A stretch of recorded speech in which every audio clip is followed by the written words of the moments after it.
Bismillahirrahmanirrahim. Assalamualaikum warahmatullahi wabarakatuh. Alhamdulillah. Amma ba'du. Selamat pagi anak-anak apa yang sekarang kelas 5. Hari ini kita pertemuan pertama untuk mata pelajaran pendidikan agama Islam. Minggu lalu kita sudah belajar tentang fikih akid. Minggu ini kita membahas tentang pendidikan agama Islam. Sebelum kita mulai pertemuan hari ini, marilah kita buka dengan membaca basmalah. Bismillahirrahmanirrahim. Baik, hari ini kita membahas tentang surah atau kisah At-Tin. Silakan anak-anakku yang yang bukunya belum disiapkan, diambil bukunya, buku paket pendidikan agama Islamnya. Silakan diambil, yang sudah siap dibuka halaman 3. Yang belum silakan diambil. Kita beri waktu.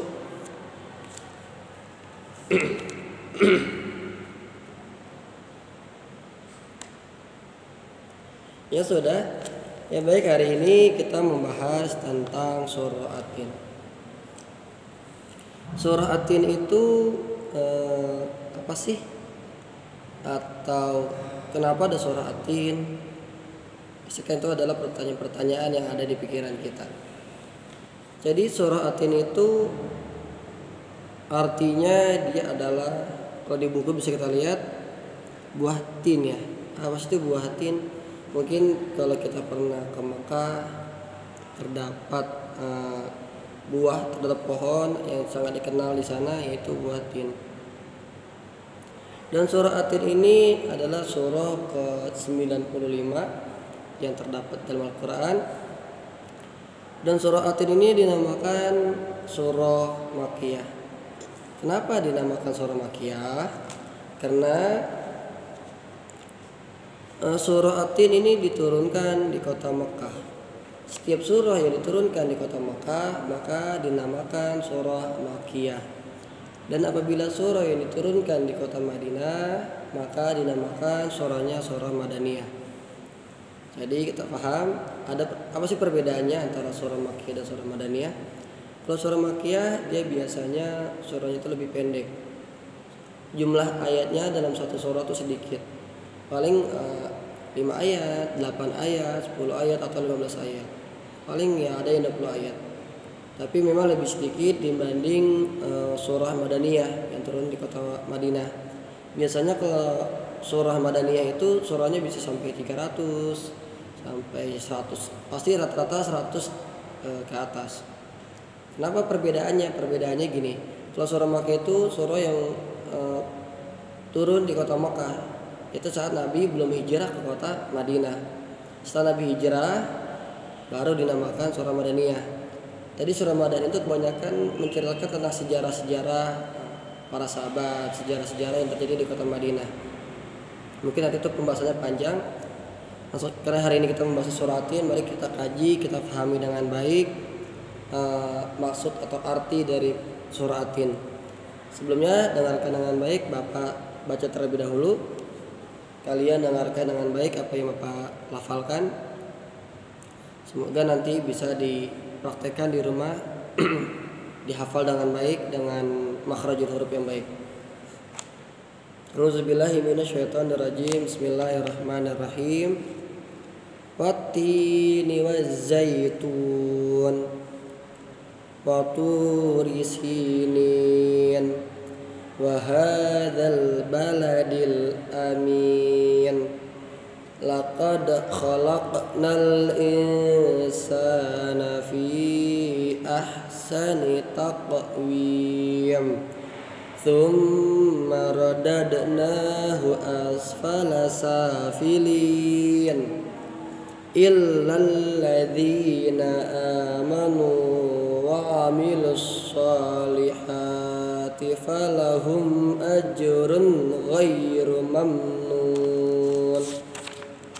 Fama yukadzibuka ba'du biddin. Alaysallahu biahkamil hakimin. Shadaqallahul azim. Jadi perhatikan dengan baik, ditulis di buku ya. Jadi surah At-Tin itu terdiri dari 8 ayat. Ayat pertama, wattini wazzaitun. Apa artinya di buku? Ya kan? Demi buah tin dan buah zaitun. Ya kan, mungkin kalau buah zaitun kita sering mendengar kayak minyak zaitun, dan bahkan minyak zaitun aja itu mempunyai banyak manfaat, banyak keutamaan kalau kita memakainya, diminum atau dioleskan ke badan kita. Itulah Allah Maha Kuasa dengan segala ciptaannya. Kenapa Allah bersumpah demi buah tin dan buah zaitun? Mungkin kita juga pernah mendengar seperti wadduha, wal asri. Allah sering bersumpah dengan nama-nama yang demikian, demi waktu, demi buah.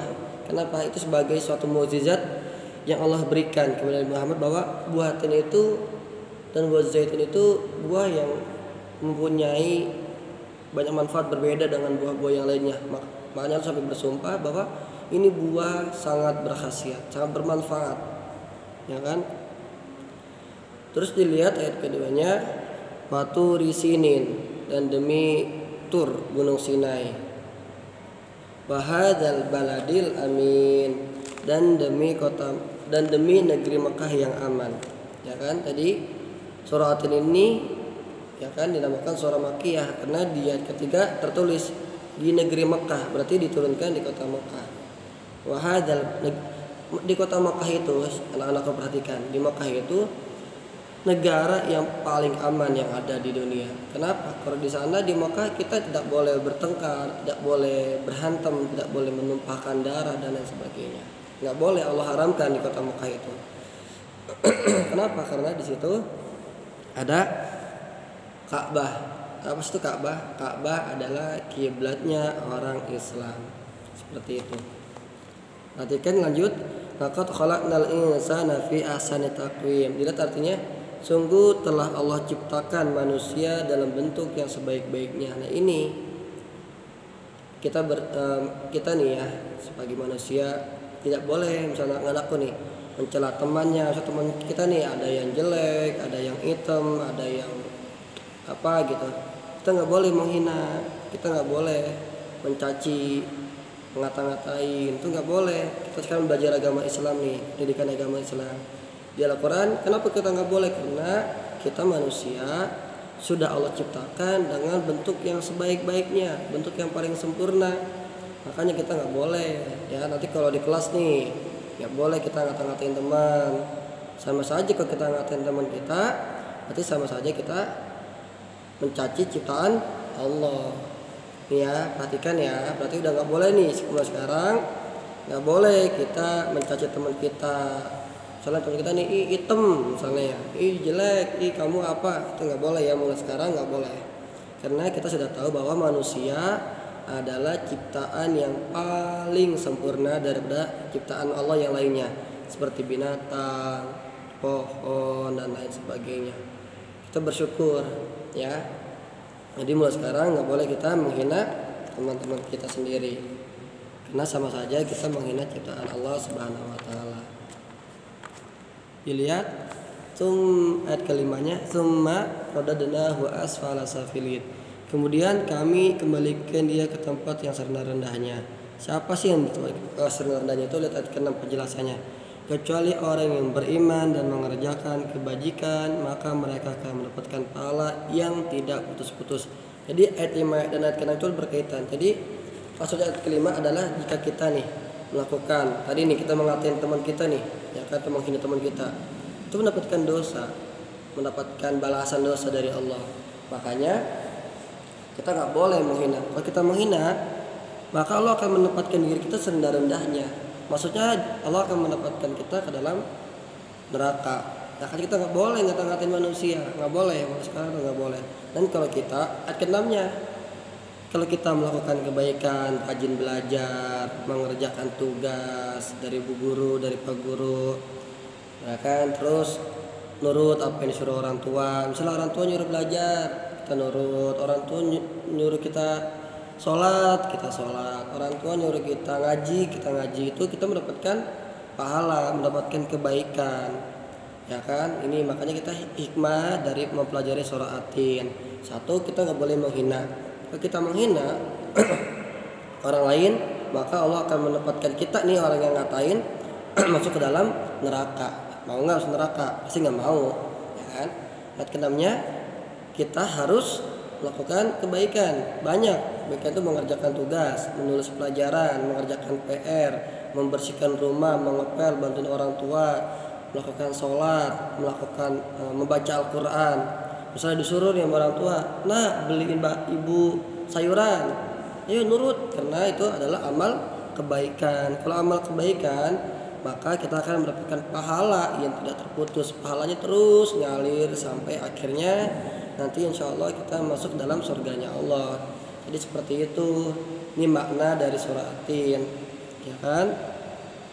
Jadi harus diperhatikan, harus difahami dengan baik. Ayat keduanya kita baca. Fama yukadzibuka ba'du biddin. Maka siapa yang menyebabkan nih ya? Maka apa yang menyebabkan mereka mendustakanmu tentang hari pembalasan setelah adanya keterangan-keterangan itu.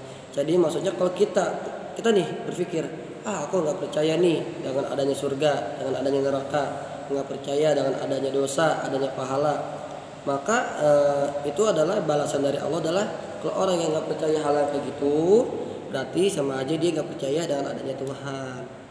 Seperti itu. Padahal yang terakhir jelas Allah adalah hakim yang paling adil. Jadi kalau kita melakukan kebaikan, Allah akan kasih kebaikan sama kita. Kalau kita melakukan keburukan, melakukan dosa, maka Allah akan memberikan balasan dosa. Jadi harus dipahami dengan baik. Semoga anak-anak Bapak dapat memahami dengan baik makna dari surah Atin ini. Jadi intinya dari surah Atin ini kita Allah menciptakan apa yang Allah ciptakan, maksudnya itu selalu memberikan manfaat, selalu mempunyai khasiat, selalu membawa kebaikan. Contoh buat tin, buat zaitun, Allah ciptakan. Ini beda kalau buah apel kan, misalnya nih buah apel paling buat apa? Buat segerin badan, buat vitamin apa. Tapi kalau buah tin dan buah zaitun itu memang sudah Allah ciptakan khusus untuk banyak sekali. Mungkin kalau anak-anak Bapak nih, orang tuanya pernah minum minyak zaitun misalnya ini kita jatuh diolesin minyak zaitun tersembuh. Kenapa kok bisa sembuh? Karena memang sudah janji Allah membuat buah tin dan buah zaitun itu untuk berbagai kebaikan, manfaat untuk kita manusia khususnya, ya kan? Satu. Yang kedua, kita nggak boleh menghina ciptaan Allah, ya kan? Karena apa? Karena manusia adalah Allah ciptakan dalam bentuk yang paling sempurna, yang paling baik daripada ciptaan-ciptaan yang lainnya. Makanya kita nggak boleh menghina ciptaan Allah Subhanahu Wa Taala, nggak boleh ya. Apapun bentuknya, apapun bentuk teman kita, tetangga kita, atau siapapun orangnya, kita nggak boleh menghina manusia, siapapun orangnya.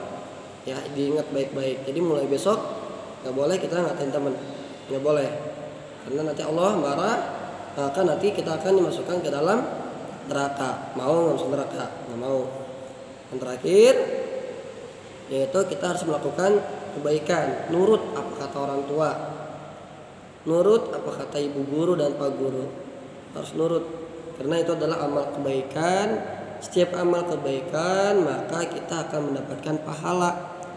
Kalau pahala kita sudah banyak, sudah menggunung, sudah makin banyak pahala, maka Allah akan menempatkan kita nanti di hari kiamat itu masuk ke dalam surga. Amin ya rabbal alamin.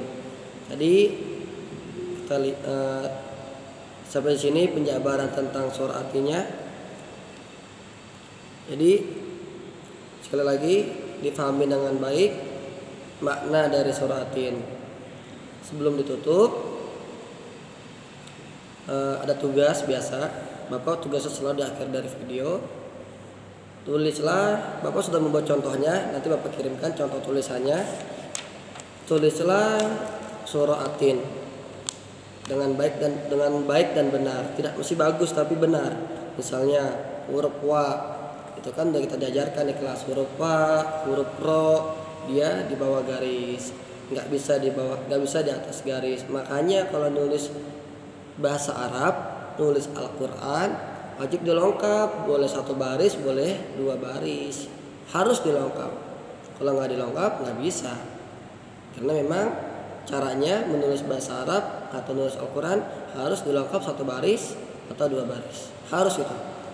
Karena apa? Ada syakalnya, ada barisnya, ada titiknya, terus akan seperti itu. Kalau nggak dilengkap, dempet-dempet jadinya nggak bagus, nanti berantakan, ya kan? Terus yang kedua, tulislah 1 baris itu 1 ayat. Misalnya watini wa zaitun ayat 1, bawahnya lengkap 1 atau lengkap 2, ayat kedua sudah, terus lengkap lagi dan seterusnya seperti itu sampai ayat ke-8. Ingat, nggak usah sama artinya, cukup ayatnya saja. Ya, mungkin sampai di sini. Jika ada yang ingin bertanya berkaitan ke surah Atin atau berkaitan ke tugasnya, bisa melalui grup grup saja, nggak usah dijapri, karena khawatir kalau dijapri nggak kebalas sama bapak atau tidak dibaca, karena banyak chat pribadi itu sangat banyak sekali. Nanti contoh penulisannya bapak sudah buat, ada bapak ketik, nanti bapak kirim melalui grup WhatsApp supaya kalian bisa melihat contohnya cara penulisannya. Ingat pesan bapak, kalau mau keluar rumah pakai masker wajib, tetap jaga kesehatan, tetap jaga istirahat. Kalau mau keluar jaga jarak, jangan kekerumunan. Semoga kita semua, bapak, anak-anakku, orang tua semuanya selalu diberikan perlindungan oleh Allah, selalu diberikan kesehatan oleh Allah, dan selalu dimudahkan rezekinya. Karena kan ini kuota luar biasa nih dengan daring, dengan home learning seperti ini. Semoga orang tua diberikan rezeki yang mudah, yang luas, yang banyak oleh Allah. Mungkin sampai di sini pertemuan hari ini. Semoga memberikan manfaat. Nanti pertemuan yang kedua mungkin kita akan membahas surah Al-Maun. Nanti di video selanjutnya, hari ini video ini khusus surah Atin, mungkin nanti akan ada video selanjutnya tentang surah Al-Maun. Supaya apa? Supaya tidak terbentur. Sedikit kita refleksi sebelum ditutup. Jadi ingat, surah Atin diturunkan di kota Mekah. Surah Atin dinamakan surah Makkiyah. Surah Atin terdiri dari 8 ayat. Ya, ingat dipahamin. Nanti ada ujian ada soal-soal seperti itu. Berapakah jumlah surah Atin? Surah Atin diturunkan di mana? Ya kan? Apa arti surah Atin? Jadi harus diingetin, dipaham, dicatat di otak, nggak cuma ditulis tapi dipahami dengan baik. Semoga anak-anak Bapak mendapatkan ilmu yang bermanfaat dan dimudahkan dalam belajarnya. Kurang lebihnya Bapak mohon maaf apabila ada kekurangan, ada keterbatasan baik penyampaian maupun penjabarannya. Ya mungkin ini ya tantangan buat kita semua, semoga dapat dimaklumi dengan baik. Assalamualaikum warahmatullahi wabarakatuh.